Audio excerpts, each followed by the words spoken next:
નમસ્કાર મિત્રો નવી પેઢીના નેતાઓ ગાદીથી કેટલા દૂર જેના બાપ દાદાએ વાવ્યું છે અને તેનો હવે લણવાનો સમય છે. જેના બાપ દાદા રાજકારણમાં રહ્યા, જેને રાજકારણ પરિવારમાં મળ્યું છે, તેવા યુવાઓની વાત કરવી છે, તેવા નેતાઓની વાત કરવી છે કે શું 2027માં આમાંથી કોને કોને ટિકિટ મળી શકે છે, કઈ વિધાનસભાથી ટિકિટ મળી શકે છે. ભૂતકાળમાં આપણે જયેશ રાદડિયા સહિત ઘણા ઉદાહરણ છે કે જેના બાપ દાદા પણ રાજકારણમાં હતા, પિતાજી રાજકારણમાં હતા અને ત્યારબાદ તેઓ પણ રાજકારણમાં એટલા જ સક્રિય થયા હોય, એટલું જ નામ આગળ વધાર્યું હોય.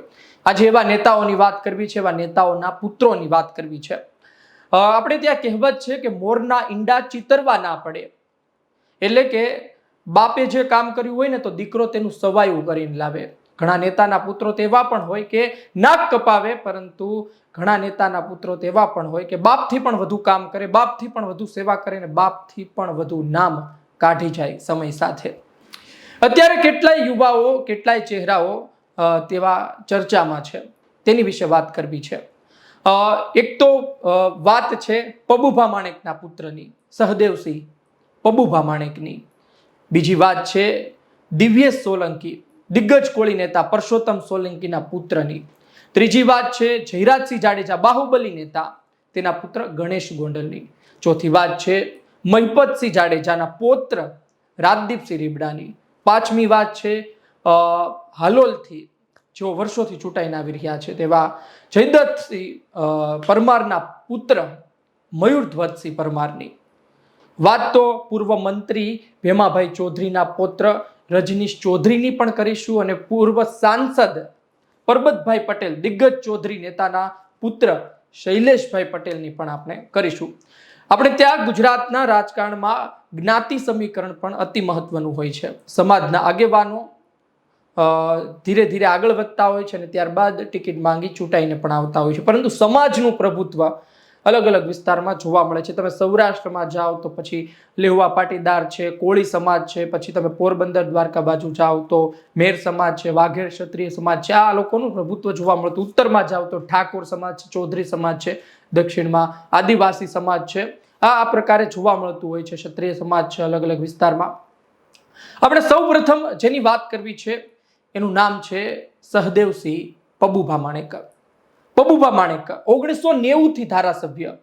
તમે વિચારો કે 1990, 95, 98, 2002, 2007, 2012, 27 ને 22 આજની તારીખે પણ ધારાસભ્ય, અનેક વિવાદોમાં રહ્યા.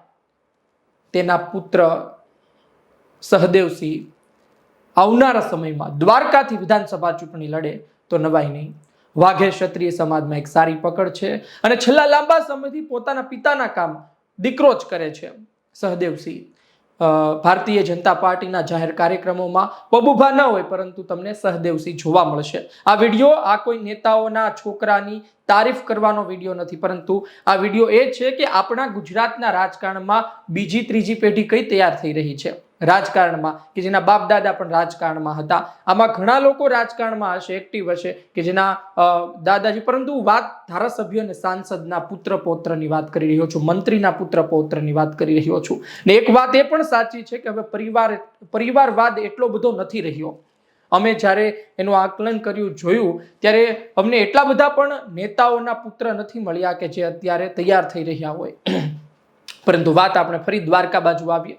દ્વારકામાં વાઘેર સમાજમાં પબુભા માણેકનું મોટું નામ વર્ષોથી ચૂંટાઈને આવે છે. પહેલા 90-95 બાજુ તેઓ અપક્ષમાં ચૂંટાયા, ત્યારબાદ કોંગ્રેસમાં 2002માં ચૂંટાયા, ત્યારબાદ તેઓ ભારતીય જનતા પાર્ટીમાંથી ચૂંટાઈને આવી રહ્યા છે. તેના પુત્ર અત્યારના વાઘેર સમાજમાં પણ એક સારું નામ ધરાવે છે અને પોતાના પિતાનું કામ સંભાળી રહ્યા છે. આવનાર સમયમાં તેમને ટિકિટ મળે તો નવાઈ નહીં. એક નામ છે દિવ્યેશ સોલંકી. આ નામ સૌરાષ્ટ્રના કાંઠા વિસ્તારમાં આજકાલ બહુ ચાલી રહ્યું છે. આજકાલ પરસોત્તમભાઈ સોલંકી ન હોય ત્યાં દિવ્યેશ સોલંકી જોવા મળે છે. પરસોત્તમભાઈ સોલંકી જેની એક છબી ભાઈના નામથી પ્રખ્યાત છે. મુંબઈથી તેઓ આવ્યા, ગુજરાતમાં કાંઠા વિસ્તારમાં તેમણે નામ કાઢ્યું, કોળી સમાજ માટે ઘણા કામો કર્યા, લોકસભા ચૂંટણી લડ્યા, પાવડાના નિશાન સાથે હારી ગયા ભાવનગરથી, પરંતુ ત્યારબાદ તેઓ શરૂઆતમાં ઘોઘા વિધાનસભા જીતતા રહ્યા 98, 2, 2007, ત્યારબાદ ભાવનગર ગ્રામ્ય વિધાનસભા અસ્તિત્વમાં આવી અને તે પણ તેઓ જ્યારથી બની છે ત્યારથી જીતતા આવ્યા છે. એટલે તમે ગણો 98 થી તેઓ પણ ધારાસભ્ય છે અને આજની તારીખે પણ. અને વડાપ્રધાન નરેન્દ્ર મોદી જ્યારે ગુજરાતમાં હતા મુખ્યમંત્રી ત્યારથી તેઓ મંત્રીમંડળમાં પણ છે. મત્સ્ય ખાતું વર્ષોથી સંભાળે છે. આ પરસોત્તમ સોલંકીના પુત્ર દિવ્યેશ સોલંકી આજે કોળી સેના સંભાળે છે. ગુજરાતમાં તેઓ પ્રમુખ છે અને કોળી સમાજના નાના મોટા કામને લઈ પોતે આગળ રહે છે. પોતાના પિતાની જેમ જ તેઓ અઢળક વિધાનસભામાં આજની તારીખે પણ મજબૂત સંપર્ક ધરાવે છે અને સૂત્રો તો તે પણ કહે છે કે 2027ની વિધાનસભા ચૂંટણીમાં પરસોત્તમભાઈ સોલંકીની જગ્યાએ તેના દીકરાને ટિકિટ મળે તો નવાઈ નહીં માનવાની. કારણ કે આ સોલંકી પરિવારનો કાંઠા વિસ્તારમાં કોળી સમાજમાં દબદબો રહ્યો છે અને કામ પણ કોળી સમાજ માટે તેમણે એટલા કર્યા છે. આ દિવ્યેશ સોલંકીની આપણે વાત કરી. ત્રીજી આપણે વાત કરવી છે ગણેશ ગોંડલની. ગણેશ ગોંડલ સોશિયલ મીડિયામાં ચર્ચિત ચહેરો, અવારનવાર તેના સમાચાર સામે આવતા રહે. ઘણી વખત સમાચાર તેના જ વિધાનસભામાં રીબડા જૂથ સાથેના નાના મોટા સમાચાર હોય છે કે ભાઈ આ જોવા મળ્યું, તે જોવા મળ્યું, ઝઘડો થયો, જૂથવાદ. અને એક તરફ થોડા સમય પહેલા સંજય સોલંકી નામના દલિત યુવકને મારવામાં આવ્યો હતો. તે કેસમાં તેઓ બહાર આવ્યા હતા. આ ગણેશ ગોંડલના પિતાજી એટલે કે જયરાજસિંહ જાડેજા વિધાનસભા ગોંડલ વિધાનસભાનો લોહિયાળ ઇતિહાસ રહ્યો છે. તમે યાદ કરો 1985માં પોપટભાઈ સોરઠિયા જીતીને આવ્યા હતા. ત્યારબાદ તેની હત્યા કરવામાં આવી અને હત્યા અનિરુદ્ધસિંહ જાડેજાએ કરી. તેના પિતાજી એટલે કે મહિપતસિંહ ત્યારબાદ ધારાસભ્ય બન્યા. અપક્ષ ચૂંટાઈને આવ્યા 90-95માં. ત્યારબાદ તેને ટક્કર આપવા માટે એક બાહુબલી ચહેરો જોઈએ ત્યારે જયરાજસિંહ ટેમુભા જાડેજાની પસંદગી કરવામાં આવી. કેશુભાઈ પટેલ તેમાં આગળ પડતા રહ્યા. જયરાજસિંહ જાડેજાને ટિકિટ મળી. 98માં જીત્યા, 2002માં જીત્યા, 2007માં તેઓ હારી ગયા. પરંતુ ફરી 12માં તેઓ જીતીને આવ્યા હતા. 17માં ગીતાબાને ટિકિટ મળી અને 22માં ફરી ગીતાબાને ટિકિટ મળીને જીત્યા. હવે તેના પુત્ર ગણેશ ગોંડલ તૈયાર થઈ રહ્યા છે. સામાન્ય રીતે કોઈ પણ કામમાં ગીતાબાને જવાનું હોય પરંતુ ગીતાબા નથી જતા, જાય છે ગણેશ ગોંડલ. જ્યોતિરાદિત્ય સિંહ જયરાજસિંહ જાડેજા આખું નામ તે, પરંતુ જ્યોતિરાદિત્ય સિંહ આખું નામ કોણ બોલે? લોકો તો તેને ગણેશ ગોંડલથી જ જાણે છે અને આ જ નામ ત્યાં ગોંડલ વિધાનસભામાં ચાલે છે. ગીતાબાને જવાનું હોય તેની જગ્યાએ તેઓ જાય છે અને અત્યારથી જ ગોંડલ વિધાનસભામાં પકડ ધરાવી રહ્યા છે. ગોંડલ નાગરિક સહકારી બેંકના તેઓ વાઇસ ચેરમેન પણ બની ગયા અને આ ચૂંટણી તેઓ જેલમાં બેઠા જીત્યા હતા. તમે માની શકો કે તેમની તાકાત કઈ હદ સુધીની હોઈ શકે. અને તેની જ વિધાનસભામાં બીજો એક ચહેરો પણ ચર્ચિત છે, રાજદીપસિંહ રીબડા. મહિપતસિંહ જાડેજાના પૌત્ર, અનિરુદ્ધસિંહ જાડેજાના પુત્ર, જે અનિરુદ્ધસિંહ જાડેજાએ સોરઠિયા પોપટભાઈની હત્યા કરી હતી જાહેર કાર્યક્રમ 15 ઓગસ્ટનો અને ત્યાં પહોંચી ગોળી મારી હતી જાહેરમાં. એ અનિરુદ્ધસિંહ જાડેજા માથાભારે વ્યક્તિ, તેના પુત્ર રાજદીપસિંહ જાડેજા પણ છેલ્લા ઘણા સમયથી સેવાકીય પ્રવૃત્તિમાં છે. સોશિયલ મીડિયામાં એક ચર્ચિત ચહેરો છે. RAR રાજદીપસિંહ અનિરુદ્ધસિંહ રીબડા નામનું એમણે એક ફાઉન્ડેશન પણ બનાવ્યું છે. એ પણ કામો કરતા રહે છે. એટલે કે ગોંડલ વિધાનસભામાં રાજદીપસિંહ રીબડા અને ગણેશ જાડેજા આ બંને વચ્ચે ટક્કર જોવા મળતી રહે છે. બંનેની ચર્ચાઓ થતી રહે છે. એક ચહેરો છે મયુરધ્વજસિંહ પરમાર. મયુરધ્વજસિંહ પરમાર કે જેઓ હાલોલથી આવે છે અને રાજવી પરિવારમાંથી આવે છે. તેના પિતા જયદ્રથસિંહ પરમાર મંત્રી રહી ચૂક્યા. 2002 થી તેઓ ધારાસભ્ય છે. 2002, 7, 12, 17 આજની તારીખે પણ તેઓ હાલોલથી ચૂંટાઈને આવે છે. અને તેના પુત્ર મયુરધ્વજસિંહ પોતે ફિટ એન્ડ ફાઇન છે, બોડી બિલ્ડર છે. રાજવી પરિવારમાંથી તમે ભાવનગર રાજવી પરિવાર જશો તો યુવરાજ ત્યાંના પોતે તમને જોવા મળશે. જયવિરાજસિંહ બોડી બિલ્ડર ટાઈપ, આ પણ રાજવી પરિવારમાંથી આવે ને આનું પણ વ્યક્તિત્વ કઈ પ્રકારનું છે. અને ભૂતકાળમાં ચૂંટણી માટેની રણનીતિ ઘડી છે, સહકાર ક્ષેત્રમાં પણ રહ્યા છે અને અત્યારના ભારતીય જનતા પાર્ટીમાં છે જ તેઓને કામ પણ કરી રહ્યા છે. જયદ્રથસિંહ પરમાર હોય ત્યાં પણ તેઓ હોય અને જયદ્રથસિંહ પરમાર ન પહોંચી શકે ત્યાં મયુરધ્વજસિંહ પહોંચી જતા હોય છે. એટલે કે મયુરધ્વજસિંહ પરમાર પણ આવનાર સમયમાં હાલોલથી ચૂંટણી લડે તો નવાઈ નહીં. કારણ કે 2002 થી જેના પિતા જીતતા આવતા હોય તેના પુત્રને કદાચ ભારતીય જનતા પાર્ટી ટિકિટ આપવામાં સંકોચ ન અનુભવે તેવું લાગી રહ્યું છે લોકોને.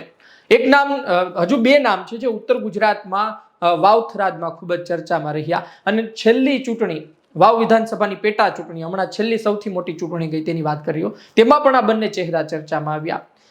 પહેલા ચહેરાની વાત કરીએ તો નામ છે શૈલેષ પટેલ. પરબતભાઈ પટેલના પુત્ર, અત્યારના થરાદ માર્કેટિંગ યાર્ડમાં ચેરમેન છે. આ શૈલેષ પટેલ પણ અવારનવાર ચર્ચામાં આવતા રહે છે.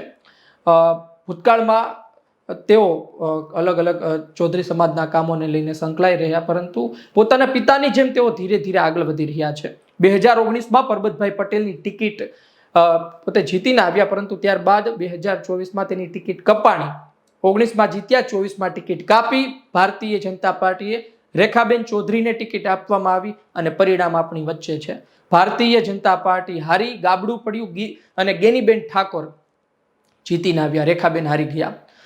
આ પરબતભાઈના પુત્રને હવે શું સ્થાન આપવામાં આવશે તેવી ચર્ચાઓ હતી. વાવ વિધાનસભાની પેટા ચૂંટણી, એટલે કે વાવ વિધાનસભામાંથી ગેનીબેને રાજીનામું આપ્યું, સાંસદ બન્યા, અને વાવમાં કોણ લડશે તે સવાલ હતો ભારતીય જનતા પાર્ટીમાંથી. ત્યારે શૈલેષભાઈ પટેલનું નામ પણ ચાલતું હતું. શૈલેષભાઈ પટેલનું નામ તો બનાસ બેંકમાં પણ ચાલતું હતું, પરંતુ અત્યારના થરાદ માર્કેટિંગ યાર્ડમાં છે, એટલા માટે પછી એ પદ છોડવું પડે, તો એ પદ કોણ છોડે, એટલા માટે બનાસ બેંકમાં તેઓ ચેરમેન ના બન્યા. બીજું નામ છે રજનીશ ચૌધરી. આ એ ચહેરો છે કે જે થોડો સમાજથી દૂર રહ્યો, સામે રહ્યો, પણ ભારતીય જનતા પાર્ટીની સાથે રહ્યો. વાવ વિધાનસભાની પેટા ચૂંટણીમાં માવજીભાઈ પટેલે અપક્ષ દાવેદારી કરી. ચૌધરી સમાજના આગેવાનો માવજીભાઈની સાથે હતા, પણ એક ચૌધરી આગેવાન રજનીશ ચૌધરી ભારતીય જનતા પાર્ટી સાથે જોડાયેલો રહ્યો. તેઓ થોડો સમય માટે સાયલેન્ટ રહ્યા, એ વાત પણ સાચી છે, પણ વાત એ છે કે તે ભારતીય જનતા પાર્ટીમાં રહ્યા, અને સ્વરૂપજી જીત્યા ત્યારે પણ તેઓ આવ્યા અને બોલ્યા. આ રજનીશ ચૌધરી ભારતીય જનતા પાર્ટીમાંથી ટિકિટ લઈ જશે વાવ પેટા ચૂંટણીમાં, તેવી પણ ચર્ચાઓ હતી. પોતે ભાભર તાલુકા પંચાયતથી પણ પ્રમુખ રહી ચૂક્યા છે અને યુવા ચહેરો છે, પરંતુ ટિકિટ નથી મળી. હવે આવનાર સમયમાં વાવથી તેને ભારતીય જનતા પાર્ટી જો બધું જ્ઞાતિ સમીકરણ સેટ થતું હશે તો ટિકિટ આપે તો પણ નવાઈ નહીં. એટલે કે આ બીજા પણ બે ચહેરા છે. એટલે કે આપણા ગુજરાતના રાજકારણમાં એક નવી પેઢી તૈયાર થઈ રહી છે. આમ તો તમે જુઓ તો ફક્ત રાજકારણીઓ નહીં, અન્ય મોટા મોટા હસ્તીઓના છોકરા પણ ધીરે ધીરે રાજકારણ તરફ આવી રહ્યા છે, અને એ પણ પોતે એક સપનું સેવી રહ્યા છે. અને સપનું જોવાનો અધિકાર દરેકને છે. ઝૂંપડામાં રહેતા ગરીબને પણ છે, અને કરોડોપતિ વ્યક્તિ પણ ધારાસભ્ય બનવાનું સપનું સેવી શકે. આપણે તો ત્યાં લોક સાહિત્યકારોના પુત્ર પણ ધીરે ધીરે રાજકારણમાં આગળ વધી રહ્યા છે. માયાભાઈ આહિર, કે જે એક સારા એવા લોક સાહિત્યકાર છે, લોક સાહિત્ય ક્ષેત્રે બહુ મોટું નામ છે તેમનું, તેમના પુત્ર જયરાજ આહિર, તે પણ ધીરે ધીરે રાજકારણમાં આગળ વધી રહ્યા છે. પોતાના પિતાએ જે સંબંધો બાંધ્યા છે, જે ભાતું બાંધ્યું છે, જે વાવ્યું છે, આવનાર સમયમાં તે પણ લણી શકે. એટલે કે આવા ઘણા ચહેરાઓ છે, યુવા ચહેરાઓ કે જે સેવા કરવા માંગે છે, જે રાજકારણમાં આવવા માંગે છે, જેના પણ સપનાઓ છે, જેને પોતાના પરિવારમાંથી ઘણા સંબંધો મળ્યા છે, ઘણું રાજકારણ મળ્યું છે, અને પોતાના પરિવાર પાસેથી તેને જાણ્યું છે કઈ રીતે આગળ વધી શકાય. તો આ બધા ચહેરાઓની આપણે વાત કરી. ફરી એક વખત ચર્ચા કરી લઈએ. ફરી એક વાર નામ લઈ લઉં. એક છે પબુભા માણેકના પુત્ર સહદેવસિંહ પબુભા માણેક. બીજું નામ છે દિવ્યેશ સોલંકી, પરસોત્તમ સોલંકી, દિગ્ગજ કોળી નેતાના પુત્ર. ત્રીજું નામ આપણે ચર્ચા કરી, ગણેશ ગોંડલ છે, રાજદીપસિંહ રીબડા છે, મયુરધ્વજસિંહ પરમાર છે હાલોલથી, પછી શૈલેષ પટેલ છે, રજનીશ ચૌધરી છે. આ સહિત ઘણા અન્ય નેતાઓ પણ છે.